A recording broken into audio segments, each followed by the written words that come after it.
Welcome to our guide on how to turn on security alerts on WhatsApp. If you want to stay informed about the security of your account, follow these steps to enable security notifications easily. To begin, open WhatsApp on your Android device. Once the app is open, locate and tap on the three-dot menu button at the top right corner of the screen. Next, navigate to the Settings option within the menu. In the Settings menu, tap on Account to access your account settings. Within the account settings, look for the option labeled Security Notifications.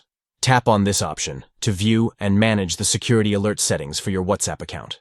To turn on security notifications on your device, simply toggle the switch for Show Security Notifications on this device to the On position. By following these steps, you can easily customize your security alert preferences on WhatsApp and receive important notifications regarding the security of your account.